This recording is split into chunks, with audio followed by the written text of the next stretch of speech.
अस्सलाम वालेकुम बच्चों, hope everyone is fine and have a nice day. वालेकुम अस्सलाम, थैंक यू मिश्रास। बच्चों, today we are going to have the fourth session of this series और मेरे ख्याल के अंदर वी हैव लाइक 12:07 हो रहे हैं and we now have to start our session.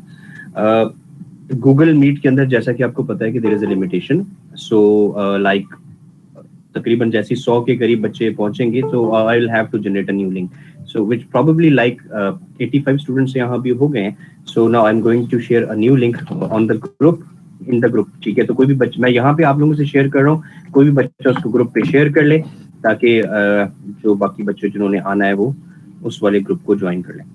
ठीक है, I don't know Talha Waqar अभी इस वक्त है हमारे साथ या नहीं है। I wanted to tell you something about that student. I believe सारे बच्चों ने एवेंसियन की वेबसाइट जरूर देखी होगी जो मैंने आप लोगों से 1-2 दिन पहले शेयर की थी। Yes sir. तो बच्चे, ओके ग्रेट। सो ये मैं एक लिंक आपको सेंड कर रहा हूँ, इसको व्हाट्सएप ग्रुप पे सेंड कर दीजिए बच्चों के लिए जिनको अभी जिन्होंने भी ज्वाइन नहीं हमें किया। लिख दें कि जी new group, new link to join. ठीक है,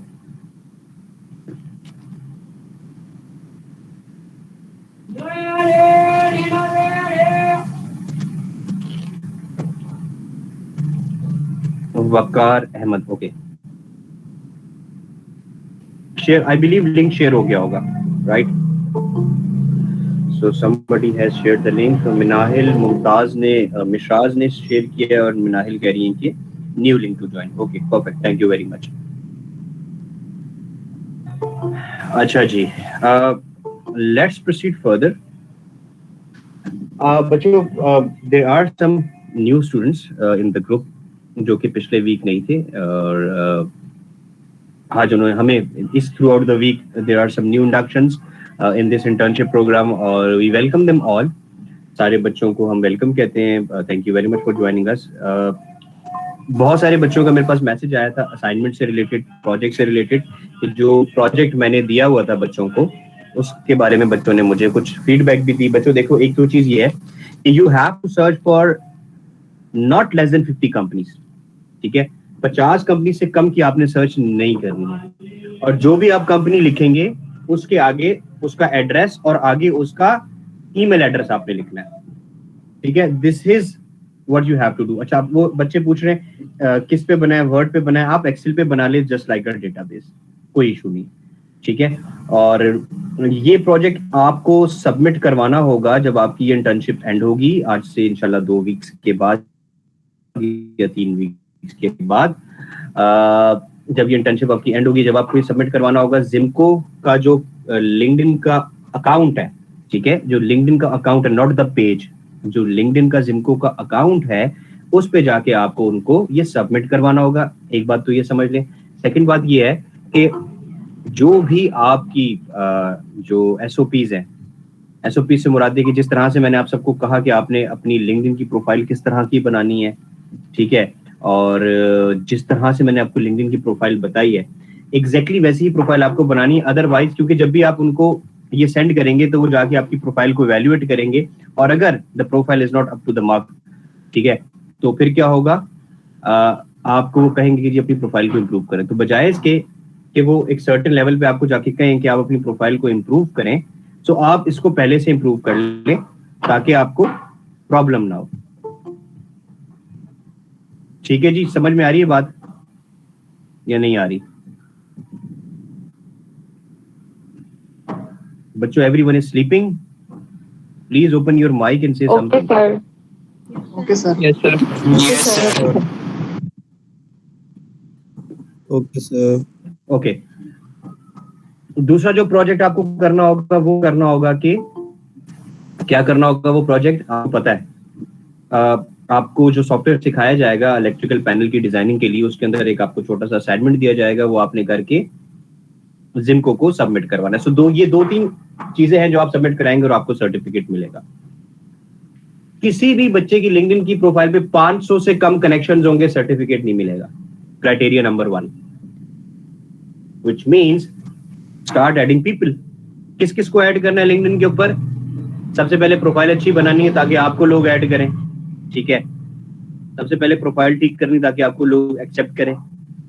एचआर के लोगों को ऐड करें, इलेक्ट्रिकल इंजीनियर्स को ऐड करें, ऑटोमेशन इंजीनियर्स को ऐड करें, सप्लाई चेन के लोगों को ऐड करें, ठीक है।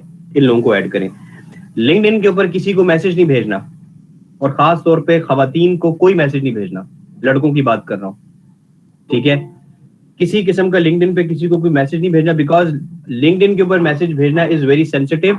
अभी तुम्हें पता नहीं है कि लिंक्डइन के ऊपर कम्युनिकेट कैसे करना, ठीक है। सो प्लीज प्लीज प्लीज इस चीज को सीरियस लो, कोई फजूल हरकत नहीं करना लिंक्डइन के ऊपर। अगर तुम्हें लिंक्डइन के ऊपर वाकई कोई मैसेज भेजना है तो फर्स्ट कम टू मी, मुझे दिखा देना कि क्या भेजना है। वैसे ये जो बच्ची है समरा, शी हैज एक्स्ट्राऑर्डिनरी एक्सपर्टीज कि इसको लिंक्डइन के ऊपर बात कैसे करनी है, इसको ये काम बड़ा अच्छा आता है। मुझे जब इस बच्ची ने यहाँ पे ज्वाइन किया इंटर्नशिप में, तो मुझे जिमको वालों ने इसकी कन्वर्सेशन भेजी और उन्होंने कहा कि जी for the first time somebody has come जिसने कुछ इस तरह से हमसे बात की and we really like this, so highly recommended इस बच्ची को आप इंटर्नशिप में एनरोल करें। And when I saw the conversation I was really surprised कि see someone has actually developed a certain courtesy, humbleness and the right tone कि बात आपको किस तरह से करनी है और राइट तरीके से इसको लेके किस तरह से कन्वर्सेशन को आपको लीड किस तरह से करना है, दिस इज इंपॉर्टेंट। बच्चों याद रखना, आपको कन्वर्सेशन को लीड कैसे करना है ये इंपॉर्टेंट है। आप कभी भी लिंक्डइन पे जाके किसी को ये बोलेंगे कि जी मुझे जॉब दे दो, स्ट्रेट अवे वो बंदा आपको या तो डिलीट कर देगा या आपसे बात करना छोड़ देगा, या कोई बहुत ही अच्छा हम्बल बंदा होगा तो कहेगा अच्छा यार ठीक है सीवी दे दो, देख लेंगे क्या करना। लिंक्डइन के ऊपर भीख नहीं मांगनी जॉब की कि जी मेरी जॉब लगवा दें, जॉब लगवा दें। यू लिंक्डइन की प्रोफाइल इसलिए बनी है कि पीपल शुड सी यू कि आप क्या कर रहे हैं वहां पे, और फिर लोग आपको ऑफर करें या आप जॉब्स के लिए अप्लाई करें। और अगर जॉब के लिए किसी को कहना भी है तो ये नहीं कहना कि मेरी जॉब लगवा दे, बहुत तरीके से बात करनी है, कन्वर्सेशन तरीके से डेवलप करनी है। कॉर्पोरेट वर्ल्ड में कम्युनिकेशन कैसे होनी है इस चीज को समझना बहुत जरूरी है। मुझे बहुत सारे बच्चों के मैसेजेस आते हैं कि लिंक्डइन के ऊपर के जॉब लगवा दें, जॉब लगवा दें, जॉब लगवा दें, एंड आई हेट दिस। मैं फिर उनको समझाता हूँ कि बेटा इस तरह से बात नहीं करनी, आपको इस तरह से नई चीजों को लेके चलना। कि जॉब लगवा दे, जॉब लगवा दे, कोई जॉब नहीं लगवाएगा इस तरीके से। उल्टा क्या होगा, तुम्हारा इंप्रेशन खराब हो जाएगा, ठीक है। तो लिंक्डइन के ऊपर बात किस तरह से करनी है इसके ऊपर हम एक सेशन रखेंगे, और अगर अगर आप चाहेंगे तो नेक्स्ट सेशन में मुझे बताइएगा, मैं समरा की वो कन्वर्सेशन आपको दिखाऊंगा जो कि इसने she started how she started to communicate with जिमको, बिकॉज जिमको वाले जो हैं उनके पास रोज कुछ 40-50 बच्चे उनको जो है वो रिक्वेस्ट भेज रहे थे इंटर्नशिप की। दे रियली नोटिस कि बच्चे कम्युनिकेट किस तरीके से करें। अक्सर बच्चे उनको क्या मैसेज करते हैं, इंटर्नशिप चाहिए, इंटर्नशिप चाहिए, इंटर्नशिप चाहिए। This is not the way you communicate with a professional company, ठीक है। So there are lot of things.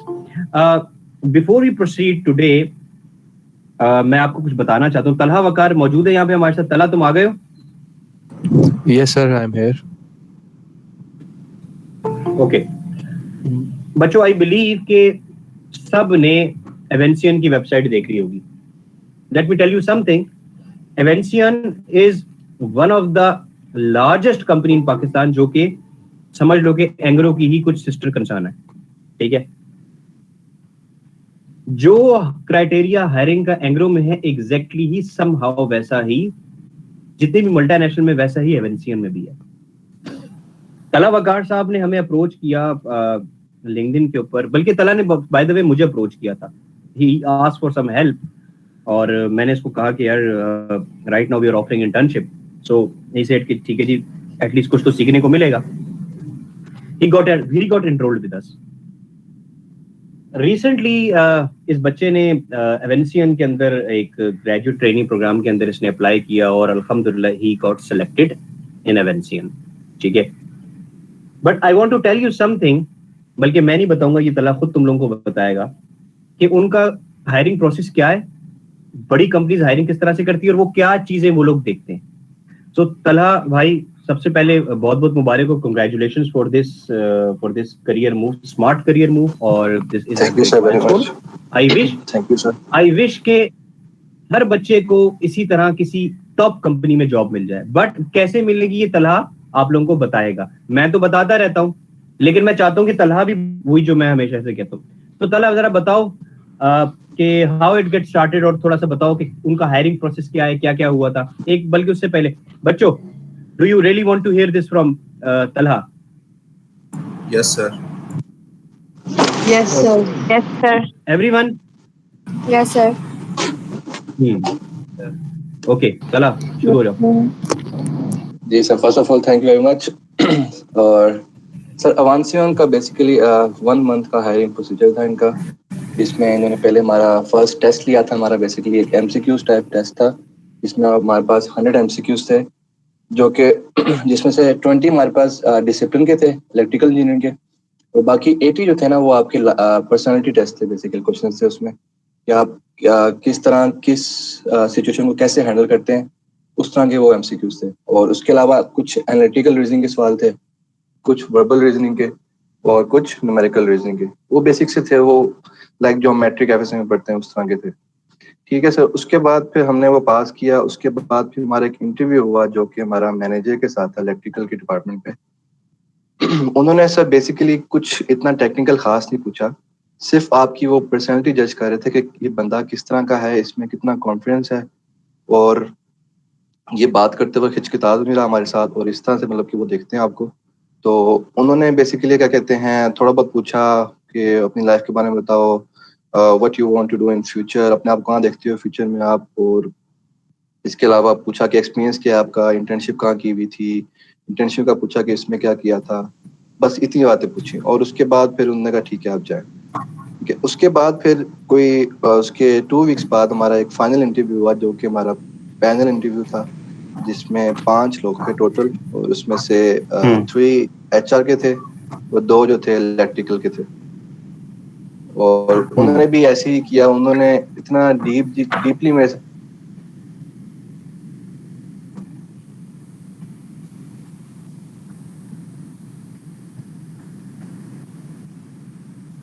बच्चों, तलहा की आवाज मुझे नहीं आ रही या सबको नहीं आ रही? नहीं सर, मुझे भी नहीं आ रही। सबको नहीं आ रही। ओके, तलहा का मे बी शायद इसके कुछ कनेक्शन का मसला है, और बिकॉज आई थिंक ये ड्रॉप भी हो गया।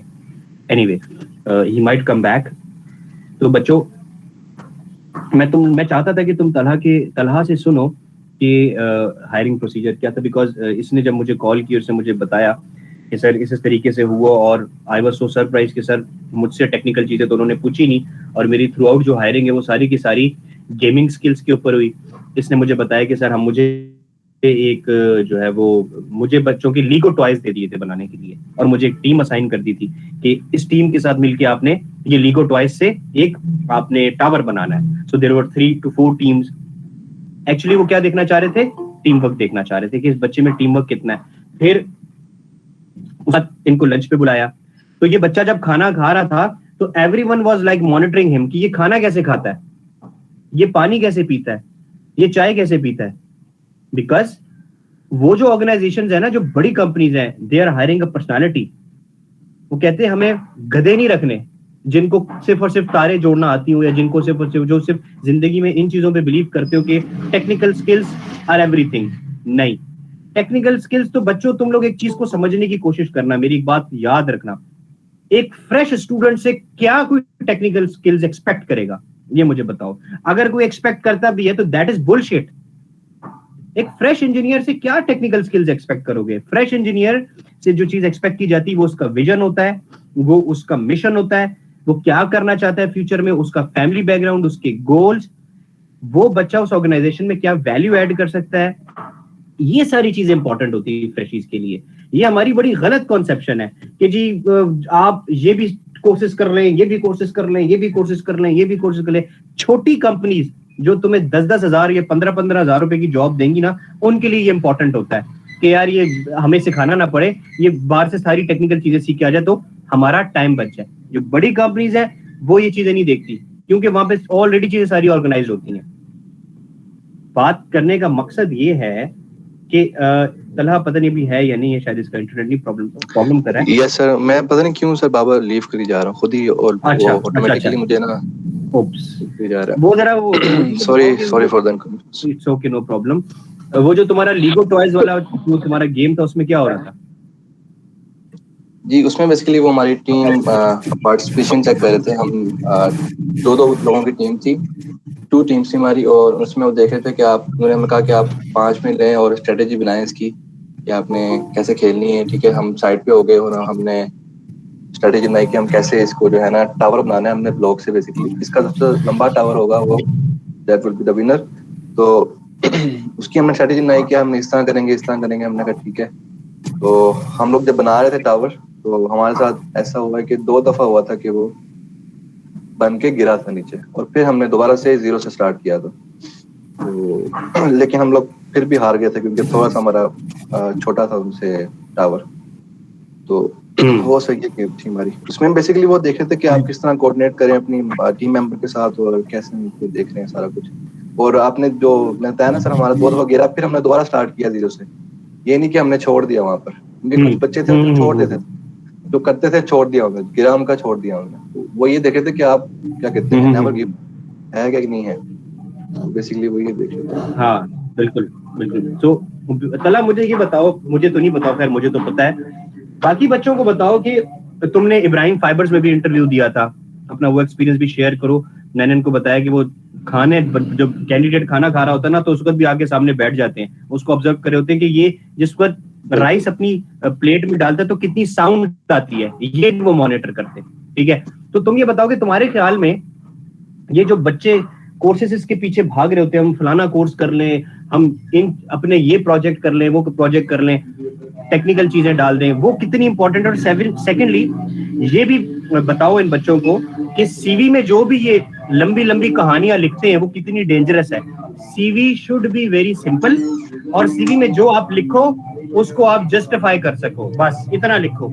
अगर आप जरूरत से ज्यादा कहानियां लिखोगे ना अपनी सीवी में, मुझे ये भी आता है, मुझे वो भी आता है, they are very smart people. ये मैं आपको बता दूं, आप फ्रेशी हैं, दे आर एक्सपीरियंस पीपल, वो जज कर लेते हैं कि यार आप झूठ बोल रहे हैं।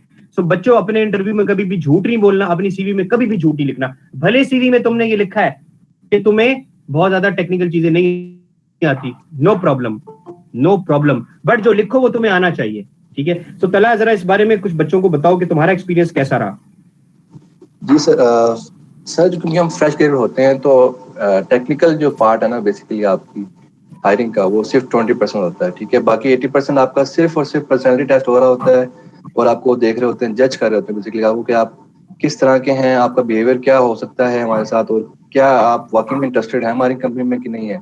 सिर्फ 20% पार्ट जो टेक्निकल होता है, क्योंकि उनको पता है कि बंदा जो है, बच्चा जो है, ये फ्रेश है, अभी इसको इतना प्रैक्टिकल नॉलेज नहीं है, तो हम इससे कम ही सवाल पूछेंगे। तो ऐसे ही होता है सर, वो ऑब्वियसली 20% होता है। इब्राहिम फाइबर में ऐसे ही था, उन्होंने कोई टेक्निकल सवाल नहीं पूछा था, बस एमसीक्यूज का टेस्ट हुआ था, उसमें थे ये ट्रांसफॉर्मर्स वगैरह के सवाल थे थोड़े बहुत, बस उसके अलावा सारा कुछ जो था आपका यही था कि सिचुएशन बेस पे आप कैसे एक्ट करते हैं और सारा कुछ। और इसके अलावा सर सीवी की बात है, सर सीवी में बेसिकली देखें, मैंने सर से भी बात की थी कि जो है ना आप वो चीज लिखो जिसको आपको 100% गिफ्ट है। ठीक है, क्योंकि वो सीवी में से आपसे बेसिकली ना इंटरव्यू जब ले रहा होता है ना, जो इंटरव्यू ले रहा होता है, तो वो आपके सीवी में से पूछा होता है कि यार सीवी में अच्छा आपने ये लिखा हुआ है, अच्छा इसमें आपने ये भी देखा होगा फिर तो, है ना।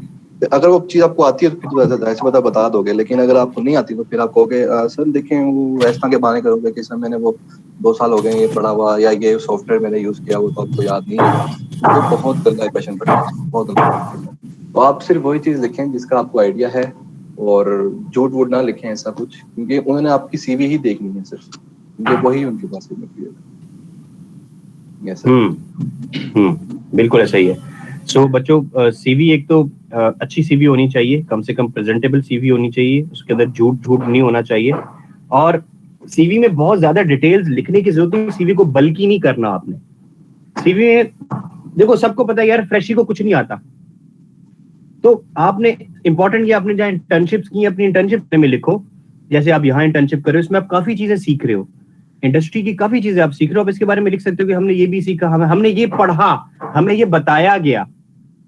बहुत ज्यादा चौधरी बनने की जरूरत नहीं है, क्योंकि वो बहुत तेज लोग हैं, आपने कहना है जी हमें इन चीजों का इंट्रोडक्शन दिया गया, so we have a general idea about these things which works fine, ठीक है, समझ में आता है कि जी किसी जगह इंटर्नशिप की है। लेकिन अगर तुम लोग ये कहानियां मारना शुरू करोगे, हमें ये भी आता है, हमें वो भी आता है, हम ये कर लेंगे, हम वो कर लेंगे, the moment you start presenting yourself to be a very smart person, even smarter than them, the same time तुम्हें वो दरवाजा दिखाया जाएगा कि बेटा get out. Always try to be humble in your interviews और झूठ नहीं बोलना, ठीक है। किसी और बच्चे का कोई क्वेश्चन है before we proceed to our topic today? Sir अस्सलाम वालेकुम। सर मेरा एक क्वेश्चन है सर, मैं भी आपसे पूछूं। अपने बारे में पहले जरा इंट्रोड्यूस करवाइए, हु यू आर, आप कौन सी यूनिवर्सिटी से हैं? I am Sumal Qureshi, final year student of telecommunication engineering from NET university Karachi. Okay perfect, thank you. अब बताइए what you want to ask. Sir I want to ask कि कल मैंने आपसे ये क्वेश्चन किया था कि जैसे आप जॉब के लिए अप्लाई करते हैं, एक फ्रेश इंजीनियर को कुछ भी नहीं आता, उसकी टेक्निकल स्किल्स इतनी अच्छी नहीं होती, लेकिन जब हम अप्लाई कर रहे होते हैं तो उनकी जॉब स्पेसिफिकेशंस होती है कि आपको ये चीज आनी चाहिए, आपको ये भी चीज आनी चाहिए, तो हमारे पास तो टेक्निकल स्किल होती नहीं है, तो फिर हमें उस टाइम क्या करना चाहिए? वहीं अप्लाई कर देना चाहिए? क्या सारी ऑर्गेनाइजेशन स्टूडेंट्स को सपोर्ट करती है कि वो आके पहले ट्रेन हो फिर एम्प्लॉयमेंट पे आए, या फिर डायरेक्टली उनको एक्सपीरियंस लोग चाहिए होते? देखो बेटा मैं आपको एक बात समझाता हूँ, एक्सपीरियंस लोग किसी को नहीं चाहते, मतलब किसी को भी नहीं चाहिए होते एक्सपीरियंस लोग, ठीक है। होता ये कि वो कोशिश करते हैं कि यार अगर किसी को ये चीजें भी आती हो तो अच्छा हो जाएगा, otherwise it's okay, no problem, right. देखो वो जॉब अगेन डिपेंड करता है कि मिसाल के तौर पे अगर कोई कंपनी हो कहती है जी फ्रेश ग्रेजुएट चाहिए लेकिन उसमें ये चीजें होनी चाहिए, तो भाई फिर फ्रेश तो ना हुआ अगर आपको एक्सपीरियंस चाहिए। हाँ अगर आप ये कहते हो फ्रेश ग्रेजुएट चाहिए लेकिन उस बच्चे को पीएलसी की भी नॉलेज होनी चाहिए, ओके फाइन, उसको कहते हैं उससे थोड़ा ऑटोमेशन का भी नॉलेज होना चाहिए, ओके फाइन। सो आप ये डिपेंड करता है कि किस तरह की ऑर्गेनाइजेशन है। जितनी भी कंपनीज होती है ना वो अपने हिसाब से पोस्ट या जॉब्स अपलोड करती हैं और उन्हें वो चीज चाहिए होती है। अगर उन्हें वो चीज नहीं मिलेगी तो ऑब्वियसली वो प्रेफर करेंगे कि उनको वो चीज कहीं और मिल जाए, एक चीज तो ये है। अच्छा अदरवाइज ये चीज भी होती है कि जो बड़ी कंपनीज होती हैं उनके लिए चीजें इतनी मैटर नहीं करती कि आपको ये सर्टेन चीजें आनी चाहिए नहीं आनी चाहिए, उनके सिस्टम्स बने होते हैं। आप मिसाल के तौर पे जैसे ये मैनेजमेंट ट्रेनिंग स्कीम्स हैं या इंटर्न्स या वो, हाँ अब एक चीज ये है कि अगर आप ट्रेनिंग इंजीनियर जाते हैं कहीं, ठीक है, ट्रेनिंग इंजीनियर इलेक्ट्रिकल लेते हैं तो शायद आपको इलेक्ट्रिकल की बेसिक चीजें पता होनी चाहिए। सो अगर आप उस जॉब के लिए अप्लाई करना चाह रहे हैं या जाते हैं तो आप देखें कि वो क्या चीजें और उनके बारे में थोड़ी सी नॉलेज ले लें, इससे क्या फर्क पड़ता है। अगर उन्होंने ये लिखा है कि आपका हैंड्स ऑन एक्सपीरियंस इन चीजों पे होना चाहिए तो that is a niche market, ठीक है, तो उस पर्टिकुलर जॉब के लिए आप फिट नहीं है। बट अगर आप उनसे अपनी सीवी शेयर करते हैं, अब I mean it's always about how you tackle the things in your interview. अब मिसाल के तौर पे वो कहते हैं कि जी आपने जो है वो ये XYZ सिस्टम्स आपको पता होने चाहिए और आपने पे काम किया होना चाहिए।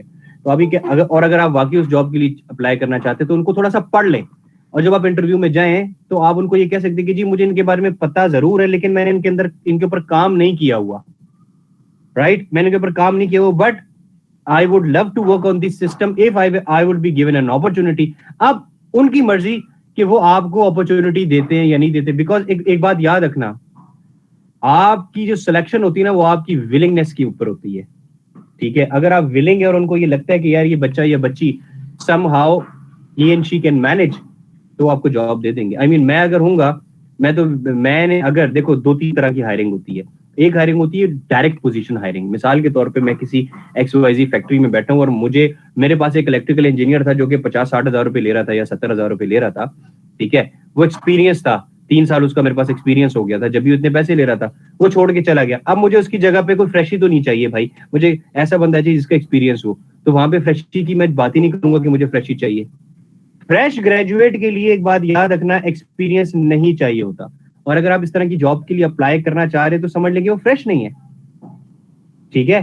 फ्रेश ग्रेजुएट का मतलब है भाई उसे नहीं आती चीजें। हाँ ये चीज जरूर है, वो कहते हैं कि जी प्रेफरेबली उसको इन चीजों के बारे में पता होना चाहिए। मिसाल के तौर पे कुछ कंपनीज हैं वो कहती हैं कि जी उनको पीएलसी के बारे में पता होना चाहिए, उसने उसने ऑटोमेशन के कुछ प्रोग्रामिंग की हो, कुछ प्रोजेक्ट्स वगैरह की हो, ये चीजें प्रेफरेबली उसको पता होनी चाहिए।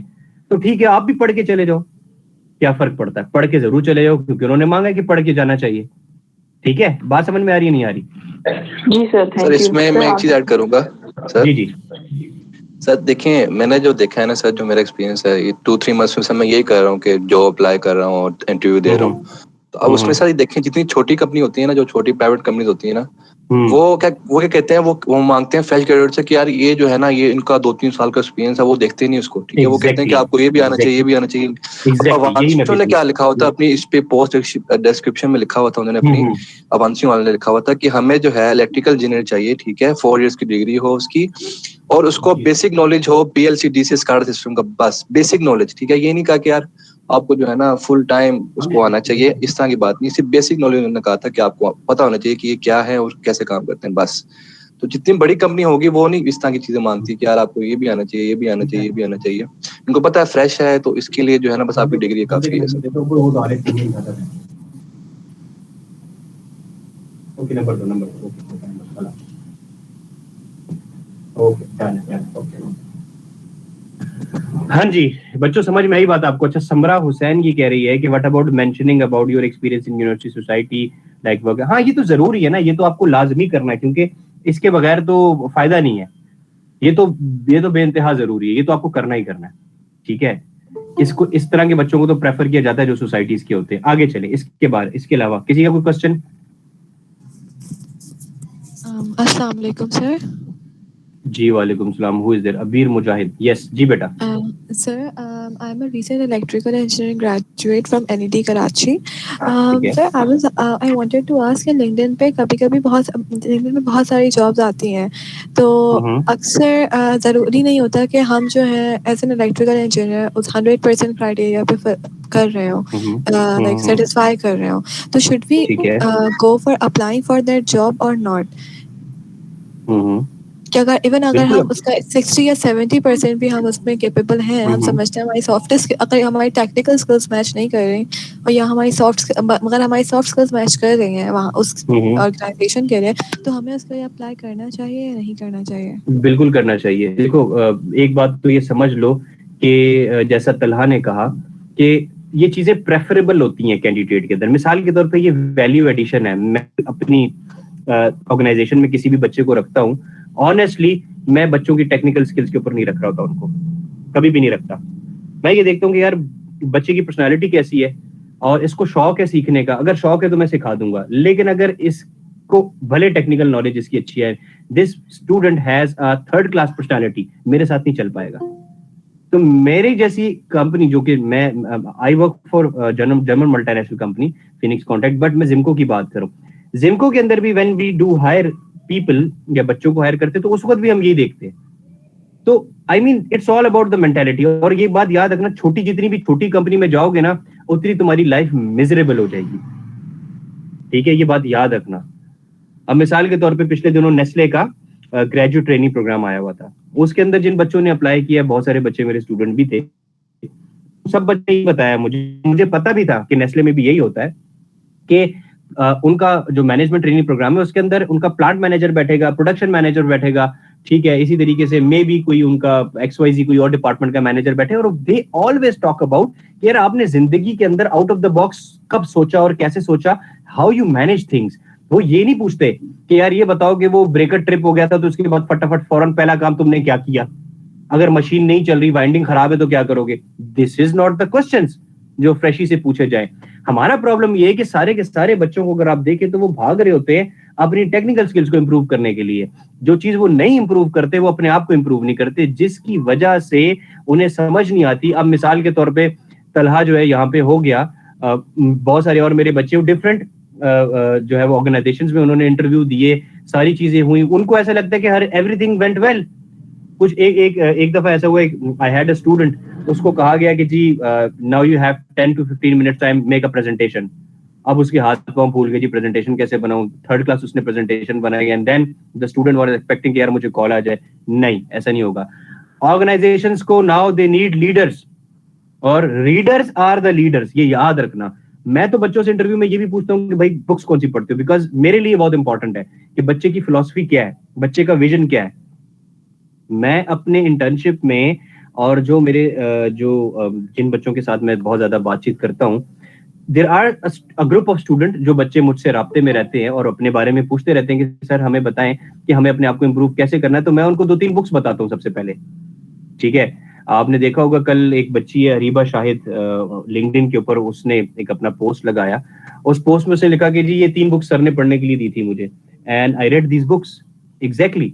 सो मैं हमेशा अच्छे बच्चों को बुक्स रिकमेंड जरूर करता हूँ कि आपने ये बुक पढ़नी है। मिसाल के तौर पे अभी लास्ट वीक मैंने आपको ग्रुप पे मैसेज किया था कि देयर इज अ बुक, जो हिटलर की जो बुक है, वो मेन कैंप नाम है उस बुक का, उसको पढ़ना चाहिए।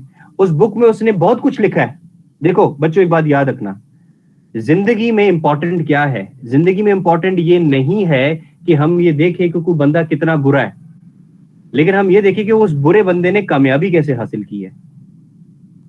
जरदारी को सारी दुनिया गालियां देती है, लेकिन मैं ये कहता हूं कि यार इंपॉर्टेंट इस चीज को समझना है कि वो बंदा इतनी ऊपर गया कैसे। ठीक है, तो अगर हम लोगों के अंदर से बुराइयां निकालना शुरू कर देंगे ना, हम कभी उनसे लर्न नहीं कर पाएंगे। हर इंसान एक किताब है फॉर लर्निंग। हिटलर की अगर आप वो किताब पढ़ेंगे मेन कैंप, तो आपको ये चीज समझ में आएगी कि हिटलर के साथ बेसिकली हुआ। तुम्हें पता है हिटलर बनना क्या चाहता था जिंदगी में? He wanted to be an artist. उसे जो है ना वो तस्वीरें बनाने का शौक था हिटलर को। वुड यू इमेजिन इस तरह का बंदा एक डिक्टेटर बना, उसने दुनिया में बैंड बजा दी पूरी दुनिया की, वर्ल्ड वॉर 2 खड़ी कर दी उसने। वो बनना क्या चाहता था जिंदगी में? He wanted to be an artist. लेकिन ऐसा क्या हुआ उसके साथ कि वो आर्टिस्ट से हट के वो ये बन गया, he did a holocaust. 60 lakh यहूदी मार दिए उसने भाई। ठीक है, तो बेसिकली दीज हिस्टोरिकल लीडर जो है, इनको स्टडी करने से आपको पता चलता है कि जिंदगी में लोग आगे बढ़े कैसे। वो एक ही बात कहता था जब वो हिटलर का जब वो रिजीम स्टार्ट हुआ, so he started with a rebellion. उसकी जो पार्टी थी उसका नाम था नाजीज। ठीक है, तो जिसको वो पार्टी स्टार्ट हुई, तो उनका बेसिकली मोटिव ये था कि गवर्नमेंट परफॉर्म नहीं कर पा रही। बाकी जर्मनी जो था, बर्लिन के अंदर गवर्नमेंट परफॉर्म नहीं कर पा रही, और इंग्लैंड ने आके इन्वेड की वॉर्स और पोलैंड भी ले लिया, डिफरेंट एरियाज ले लिए। तो उन्होंने एक अपनी रिजीम स्टार्ट की कि जी we are anti this government और हम अगेंस्ट है इसके। तो उसको पकड़ के जो है वो अंदर कर दिया उन्होंने जेल में। तो जेल के अंदर उसने ये बुक लिखी, मेन कैंप। ठीक है, इस बुक में वो कहता है कि मेरी जिंदगी का एक ही मकसद है, I will not defeat until I die. ये किताब में लिखता है, कहता है कि मुझे उस वक्त तक कोई डिफीट नहीं कर सकता जब तक मैं मर नहीं जाता। फिर वो कहता है, हिटलर कहता है कि जिंदगी में जो चीज, बच्चों देखो बहुत इंपॉर्टेंट है, इसको समझना जरूरी है। हिटलर कहता है, I make decisions and then I make them right. क्या कहता है Hitler? I make decisions and then I make them right. मैं डिसीजन ले लेता हूं और फिर मैं उन डिसीजंस को ऑन करता हूं और मैं फिर उनको ठीक करके दिखाता हूं कि यार यही डिसीजन सही था। ठीक है, तो इस चीज ये सारी की सारी चीजें हमारे लिए लर्निंग है। हम क्या करते हैं? हम कहते हैं यार मैंने ये डिसीजन ले लिया, साथ एक दोस्त कहता है भाई ये क्या किया, तो कहते हैं हाँ ठीक है यार ये गलत किया। फिर दूसरा डिसीजन लेते हो, दूसरा दोस्त कहता है भाई ये क्या किया, तो कहते हैं अरे यार ये भी गलत कर दिया। हम अपनी नहीं सुनते, कॉन्फिडेंट नहीं होते। ठीक है, तो हिटलर की जो जिंदगी है और बहुत सारे जो ग्रेट लीडर्स गुजरे हैं, अगर आप उनकी जिंदगी को पढ़ेंगे तो आपको समझ में आएगा कि वो सारे बड़े डिटर्मिन्ड लोग थे। ठीक है, हिटलर जो है वो he was a duffer student in his class. कभी तुम लोग सॉफ्ट स्किल्स वाले सेशन में हो नहीं, उसमें आओगे तो तुम्हें पता चलेगा कि वो जो सॉफ्ट स्किल वाला जो ग्रुप है उसके अंदर जो बच्चों की डेवलपमेंट है उसके ऊपर यही सारी बातें हो रही हैं। फिर वो जो लीडर्स क्लब बन रहा है उसके अंदर बेसिकली लीडरशिप की बातें हो रही हैं। तो खैर अब वो टॉपिक से मैं थोड़ा सा हट जाऊंगा, वो एक डिफरेंट चैप्टर है, सॉफ्ट स्किल्स वाला जो ग्रुप है हमारा। तो इंपॉर्टेंट आप सबके लिए ये है इस चीज को समझना और इस चीज को अपनी जिंदगी में इनकॉर्पोरेट करना कि आपने आगे कैसे बढ़ना है, मार्केट में कौन सी इन डिमांड स्किल्स है जिनके। अब अगली बात ये है कि सबसे ज्यादा इंपॉर्टेंट आपकी कम्युनिकेशन स्किल्स हैं। How you have to present yourself. Interviews के अंदर आपको अपने आप को प्रेजेंट कैसे करना है, but what you are saying is important. ठीक है, अपने वर्ड्स को कंट्रोल कैसे करना है, आई कांटेक्ट कैसे डेवलप करना है। Bye the way next Friday को इंशाल्लाह मेहरान यूनिवर्सिटी में एक सेशन है मेरा, जिसके अंदर यही चीज, इसी चीज के ऊपर उन्होंने ये सेशन रखा है। IEEE की मेरे ख्याल में उनका IEEE डे है शायद मेहरान यूनिवर्सिटी में, तो उसके अंदर जो बात हो रही है वो यही बात करने के लिए मैं जा रहा हूँ बच्चों से, कि आपको ग्रेजुएट होने के बाद इंटरव्यूज के अंदर अपने आप को प्रेजेंट कैसे करना है, ठीक है, और क्या क्या चीजें करके जानी है और क्या क्या चीजें आपको नहीं करनी है। सो इस चीज के ऊपर है इंशाल्लाह सेशन। सो ऑब्वियसली वो एक फिजिकल सेशन है, आप लोगों में से जो बच्चे मेहरान यूनिवर्सिटी जा सकते हैं या आई मीन क्योंकि कराची से वो दूर है, तो they can attend the session, और मे बी शायद उसकी कोई वीडियो भी हो तो फिर वो यूट्यूब पे अपलोड हो जाएगी, तो आप वो देख सकते हैं। ठीक है बच्चों, एनीवन हैज क्वेश्चन, किसी को कुछ सवाल पूछना है तो पूछ ले, फिर otherwise we will proceed further.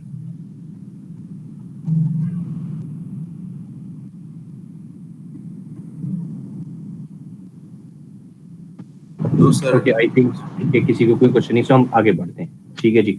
सो बच्चों आगे अगर आप अगली चीज देखें तो now we talk about circuit breaker. हमने इससे पहले जितने भी सेशन थे हमने उसमें ये पढ़ा था कि हाई वोल्टेज साइड क्या होती है, लो वोल्टेज साइड क्या होती है और मीडियम वोल्टेज साइड क्या होती है। ठीक है, तो जो लो वोल्टेज साइड है, जब हम LT साइड पे आते हैं, किसी भी इंडस्ट्री में आप जब जाएंगे तो LT साइड पे आएंगे, तो वहां पे आपको LT लो वोल्टेज पैनल्स के अंदर आपको ये चीजें नजर आएंगी, which is what MCB, MCCB and RCB, और फिर ACBs भी होते हैं। तो सबसे टॉप पे ACBs होते हैं, which is what we call air circuit breaker. अच्छा, अब ये जो एयर सर्किट ब्रेकर होता है आपका, इसका करंट होता है तकरीबन 3-4 हजार एम्पेयर, लेकिन इसके वोल्टेज कितने होते हैं? 415 वोल्ट AC, 3 फेज 415 वोल्ट। सो एक चीज हमेशा ये कंपैटिबिलिटी डेवलप होती है कि वोल्टेज ज्यादा होंगे तो करंट कम होगा और करंट ज्यादा होंगे तो वोल्टेज कम होगा। तो जब आप पीछे इससे पीछे की बात करें, LT से या LV से पीछे की बात करें, तो HV साइड आती है या MV साइड आती है, वहां पे वोल्टेज 11 kV होते हैं और करंट कितना होता है? 630 एम्पेयर। ठीक है, तो ये ट्रांसफॉर्मेशन आती है ट्रांसफॉर्मर के बाद। राइट, आगे देखते हैं। तो ये बेसिकली सबसे टॉप पे क्या लगा होता है? ACB, उससे नीचे MCCB, उससे नीचे MCB। ठीक है, MCCB का करंट जनरली कितना होता है? MCCB स्टार्ट होता है 100-150 एम्पेयर से, ठीक है, और जाता है बेसिकली 50 एम्पेयर से भी स्टार्ट होता है, बट थोड़ा सा आप इसको आगे ले जाते हैं 150 एम्पेयर से 1200-1500 एम्पेयर तक। ठीक है, अच्छा आगे बढ़ते हैं। ये ACB, this is what we called ACB। ठीक है, ये ACB कहलाता है, इसको आप अगर इधर देख लें। और ये कौन कौन सी कंपनीज का आता है? टेरासाकी, ABB, श्नाइडर, सीमेंस का भी आता है, लेकिन जनरली इन 3 कंपनीज का होता है। टेरासाकी जो है इट्स अ जापानीज ब्रांड। इसका पाकिस्तान में इंपोर्टर कौन है या डिस्ट्रीब्यूटर कौन है? Jubilee corporation. और मैं अपने हर सेशन में जैसा कि बताता हूँ कि Jubilee corporation is one of the great company to work with, और लड़कियों के लिए तो ये एक हेवन है। बाय द वे, लड़कियों के लिए एवेंसियन भी एक हेवन है। एवेंसियन के अंदर जितनी भी लड़कियां हैं ना, अगर आप उनसे बात करें तो आपको ऐसे लगता है कि ये किसी किसी फॉरेन कंट्री या दुबई से आई हुई हैं। इतनी अच्छी और बड़ी पॉलिश लड़कियां हैं एवेंसियन के अंदर, और बहुत साउंड बड़ी कॉन्फिडेंट लड़कियां हैं। तो अगर एवेंसियन में किसी लड़की को अपॉर्चुनिटी मिलती, बाय द वे एवेंसियन का ऑफिस कराची में भी है, लाहौर में भी है, तो अगर किसी लड़की को अपॉर्चुनिटी मिलती है तो please always try to grab this opportunity working with एवेंसियन। ठीक है, तो मेरे ख्याल में तलहा वकार साहब जो है वो बच्चों, तलहा वकार साहब को ऐड कर लें आप लिंक्डइन के ऊपर, और तलहा वकार आपको कुछ अरसे बाद जिन बच्चियों को एवेंसियन के अंदर जॉब करनी है वो तलहा से लिंक्डइन पे राब्ते में रहे, और तलहा कोई अपॉर्चुनिटी आए तो उनको बताएगा डेफिनेटली। और जुबली कॉर्पोरेशन में लाजमी सारी बच्चियां स्पेशली जरूर ट्राई करें, ये एक बहुत अच्छी कंपनी है। ठीक है, now I am going to show you video. By the way there is another group जिसके अंदर जो है वो मैंने ये शेयर नहीं किया और बच्चे बता भी नहीं रहे। सर स्क्रीन प्रेजेंट नहीं होती। उबैद भाई, उबैद सिद्दीकी साहब, आप अपना माइक खोल के मुझे बता देते कि वीडियो नहीं शेयर हो रही। इसमें शर्माने की क्या बात है? काफी देर से ये सारे बच्चे बेचारे बैठे हुए हैं और इनको स्क्रीन शेयर नहीं हो रही। सो आई बिलीव के now the screen is being shared. तो बच्चों I want to show you a video. इस वीडियो में तुम्हें बहुत सारी चीजें और कॉन्सेप्ट क्लियर हो जाएंगे कि ये सर्किट ब्रेकर्स वगैरह क्या होते हैं। So take a look now. A tiny, interesting device called an MCB protects you and your house from electrical mishaps. This breaker saves you from 2 situations. First, short circuit, and second, overload conditions. In a short circuit scenario, the MCB trips in less than 3 milliseconds and isolates the internal connections. Let's see how this smart device detects current chaos and precisely. A simple device called a fuse, which has a low melting point wire, was used for home protection in earlier days. In both the fault conditions mentioned previously, the current spikes up, resulting in overheating and fusing the wire or breaking the circuit. इस video के बाद हम discuss करेंगे fuse और breaker में फर्क क्या है. Blow, you had to manually replace it. देखो ये बड़ा क्लियरली बता रहा है. Good luck with the blackout. This commonly occurring situation is why circuit breakers were invented. The circuit breaker is an automatic on-off mechanism that keeps one side of the wire moving and the other fixed. During an electric fault, if the circuit opens wide, we are done with the MCB design. After the fault ends, simply manually turn it on. Before getting more into the MCB design, a small note about the current direction. An MCB gets activated in less than 3 milliseconds, which is way lower than the half cycle time period of an alternating current. So it is okay to show the current flow in a single direction throughout the analysis. Now the question is, how does this system recognize the occurrence of an electric fault? The answer is that it has sensing elements which activates a triggering mechanism. Let's first see how we can design a super quick triggering mechanism which opens wide. A clever mechanism to achieve this objective is shown here. This mechanism has a lever to which a rectangular ring is connected, as shown. The rectangular ring is connected by 2 springs and a central lever. In this position, both the springs are in a neutral state. When the lever moves up, the bottom spring compresses and the top spring expands. The forces of both these springs are eventually transferred to the lever via the rectangular ring, and this force will be in the upward direction. As you can see, the rectangular ring is initially at a negative offset to the center of the lever. The torque produced by the force acting on the rectangular ring will be in the clockwise direction. If you release the lever in this position, this clockwise torque will bring the lever back to its initial position. However, if you push the lever farther up, you notice anything peculiar about the offset distance? It suddenly becomes positive, which means that after a critical limit, the torque will act on it in a counterclockwise direction. When the MCB is on, this will be the position of the lever. The structure of the MCB will block the lever from rotating further counterclockwise. Now, if an external trigger turns the lever slightly, the torque on the lever suddenly becomes clockwise and the circuit opens wide quickly without the need of an external force. Here, as the operator pushes the lever down, you can see in ultra-slow motion how the mechanism operates in practice. After a small angle, the lever generates its own torque, and then there is no need to apply external force. Now, the only question is, how can we generate this small input trigger or input motion when a fault occurs? The best answer is with an electromagnet. This coil produces magnetic fields proportional in nature to the current passing through them. As the current increases, the magnetic field becomes stronger. Throughout the video, note that in the case of a short circuit, the current rises up to 1,000 times in magnitude within milliseconds. This result generates a very strong magnetic field. An iron cylinder and pin is placed inside this electromagnet on a spring. The strong magnetic field pulls the cylinder downward, thus pushing the pin. This tiny movement of the pin is the input trigger of the mechanism, and it leads to opening the circuit, as we discussed earlier. You might be wondering, in normal current flow, why isn't this cylinder attracted down? Well, the force in normal current flow is not high enough to overcome spring tension. Whereas short circuit current can go up to 10 to 100 times the normal current, the force is quite high, so the circuit trips. The danger of fault is not over yet, folks. As soon as the contacts are opened, the current doesn't just stop flowing. The fault current is of large value and will lead to air discharge, or current will flow through the air. It is an amazing to watch and yet hazardous arc.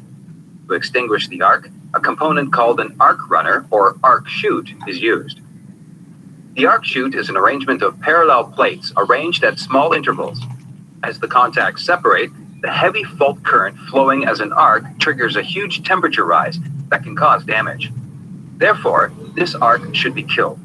Resistance increases with length and decreases with area. Here, we need increased resistance of the current which passes through air, which is why the distance between the contact points is kept high after the circuit opens. Since the air is hot, this arc will be pushed up. Later, the arc is divided into small chunks, thus reducing its area. With increased resistance, the arc dies away at current zero.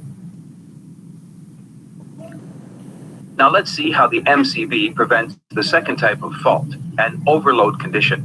An overload happens if you find yourself using a number of appliances at once. Since all the appliances in our houses are connected in parallel, such a scenario will lead to an increase in current. This is another dangerous scenario which we need to prevent. The current flow during a short circuit rises by 10 to 100 times the rated current, but in overload, it only rises 2 to 5 times. You might think that use of a separate electromagnet with lesser operating rating may solve this issue, but it won't. Let's see why. The problem with this new coil for an overload condition is that it will get activated even if you simply start another electrical appliance. Fluorescent tubes, for example, carry an inrush current during startup that maintains for about 10 milliseconds and then goes back to normal. Therefore, using a lower rated electromagnet will cause the breaker to trip unnecessarily when you start electrical appliances.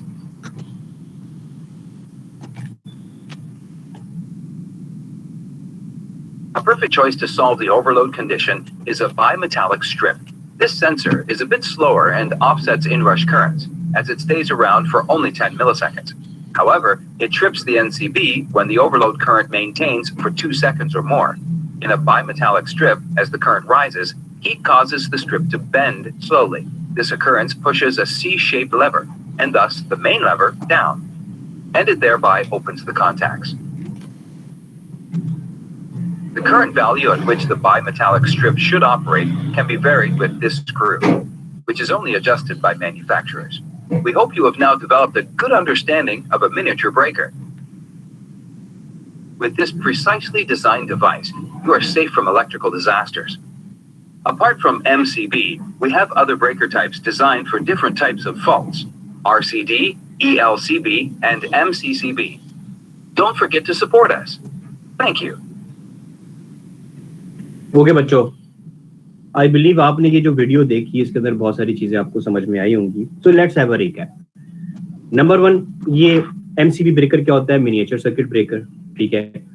Now there are 2 अच्छा, पहले उसने ये बताया कि fuse जो है वो पहले यूज होते थे, और फिर फ्यूज में प्रॉब्लम क्या आता था कि फ्यूज जो होता था बेसिकली, मिसाल के तौर पे अगर आपने घर पे फ्यूज लगाया हुआ है और घर पे अगर कोई मिसाल के तौर पे शॉर्ट सर्किट होता है, तो उस फ्यूज की जो वायर है वो इस तरह से डिजाइन की गई है कि वो एक सर्टेन टाइम पीरियड में, जब उसमें से बहुत ज्यादा, क्योंकि जब शॉर्ट सर्किट होता है तो 5 to 50 टाइम्स या 1000 टाइम्स जो है वो करंट गुजरता है उसी वायर में से, तो वो जल जाती है. तो फ्यूज की वायर बड़ी पतली होती है, जैसे इतना करंट गुजरता है वो टूट जाती है.